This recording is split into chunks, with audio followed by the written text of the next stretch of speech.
So why is everyone looping? Because it's so much fun. You can do it by yourself, you can do it with software, you can do it with hardware, you can join all sorts of bits and pieces together, you can write on it, you can record on it, you can offload the information that you've recorded and save on your computer and edit in your DAW. You can do so many things with looping. So, a couple of options for you in terms of hardware and looping. Trusty old Boss looper pedal. Boss have got a load of these sort of pedals in their line. This is kind of a middle of the road one. You can pick this up for around 100 quid second hand now. Another thing we're going to check out is a looping function that's just in this delay pedal. So many delay pedals you get now for guitars and vocals have looping functionality built into them. You can see that there. It's not got so many settings, but a lot of the functionality is very much the same. So here's one idea I've got. This is a delay pedal. It's just got a nice sort of dirty delay set on it now. What I can also do is sort of doubles up as a bit of a looper. So by holding down one of the buttons for a couple of seconds, it goes into looper mode, which is great. And then this becomes my record or overdub pedal. This becomes a play pedal, and this is to stop. So whenever I want to record, I press this.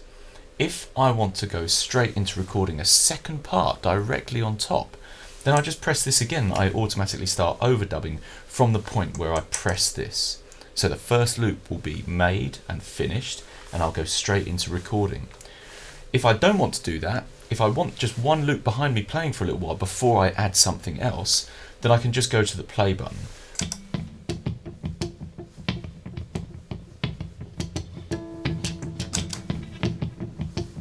And I'm straight into dub, so it's actually recording.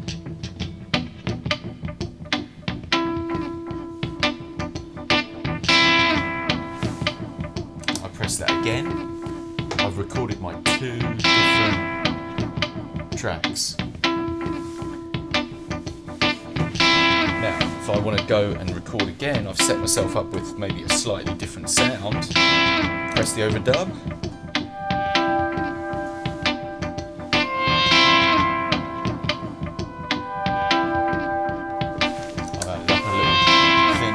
Then I could go to a different sound on my guitar.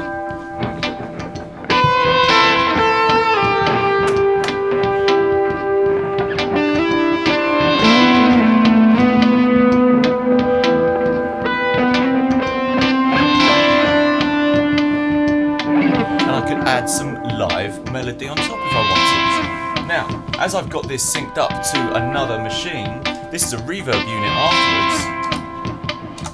I can always play things into this. My signal is going from this looping machine into this. So I can always use this to add some effects.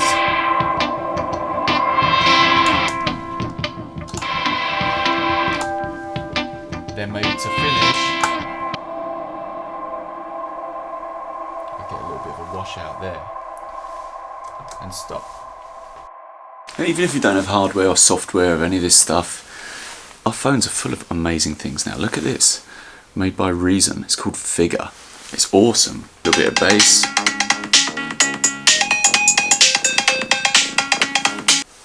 Play it back. Check out Sir Sampleton. We just press record there and we take record off. Press record there and press record there and press record there and press record there and I don't know, could do all sorts of things with it. Now what's really fun about this Boss model is that most people probably just think that you could plug one guitar in and one guitar out, but actually we've got an XLR in, we've got phantom power. That means that you can plug in an actual full-on condenser microphone, like a studio microphone that requires that sort of power. You can plug in left and right instrument. So not just guitar, that could be a sampler, that could be a synth, that could be one guitar, one synth, a stereo guitar. We've got two different outputs, so you could go into other different effects and mess up your whole loop signal. We've also got a foot switch that we can put in so that we can have more functionality of like changing loops and changing, reversing things and stopping and starting different loops. I haven't got that pedal, but it doesn't matter. And also there's a USB that can download all of the stuff you record on this thing straight to your computer. This thing's even got some effects built in too. Bend up, step phraser, sweep filter, tempo delay, some fun you can have with it. There's buttons, you can actually get tactile with it and mess around with your sound. So it's a great bit of kit. What it takes is just a bit of planning. Like any of this stuff when it comes to looping, it's all about planning. It's also not about planning because of the way it works, you're so free to experiment and improvise with it. But I think it's really important to have an infrastructure of a plan in place, because performances can get super boring if you're taking a long time to build up your arrangement and going round and round an 8-bar loop to add another instrument to add another instrument while nothing much is actually happening. You've got to be a little bit clever about how you arrange things. So it takes a bit of planning. You've got to make sure things are plugged in properly and everything is to hand and you can swap things quickly. It's a lot of fun.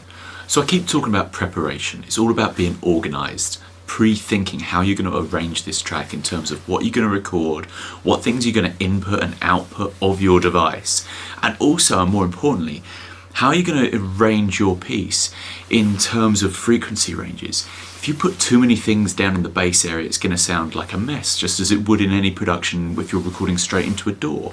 You've got to make sure that your performance is uncluttered, that everything's got its own space in the audio spectrum. You haven't got the luxury of panning also, often in the world of looping. Sometimes you're just running mono, in which case everything's kind of packed on top of each other. So using this thing, we need to get creative. We need to think, what can we plug into this?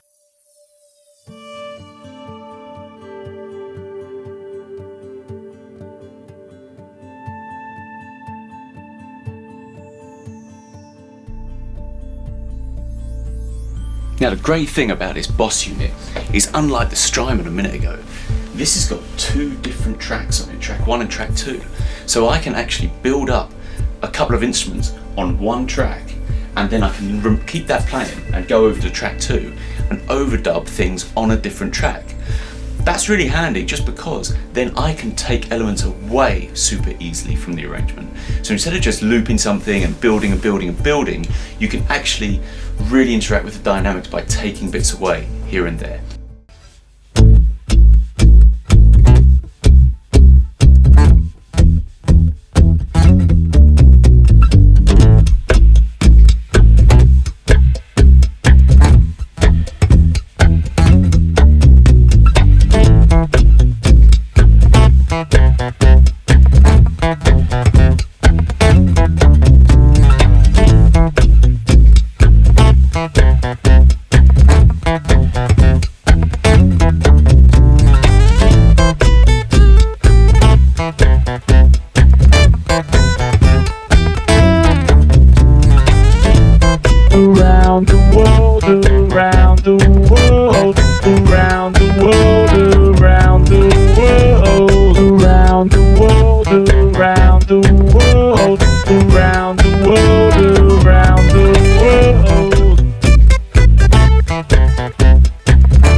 So there's some ideas on how you can get creative with looping.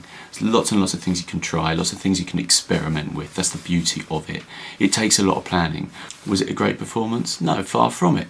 But I've learned so much from doing it, being set up, having the cameras, having to do all the different bits and pieces and run through it in my head and in performance mode, I've realised that I can make this so much better. So that's why it's such a good idea to sort of demo your material like this. You're holding yourself accountable by putting it on film, and we're having a look at it and maybe getting some feedback from other people and looking back at it ourselves, most importantly, and seeing where we could do better. And you already know it half the time. I've learned 5 different things I could say right now that I will do differently next time. So I'm going to can that for now and come back, develop it, and do like a much better performance. And I can guarantee, because I've done this process, it's going to be a far, far better product.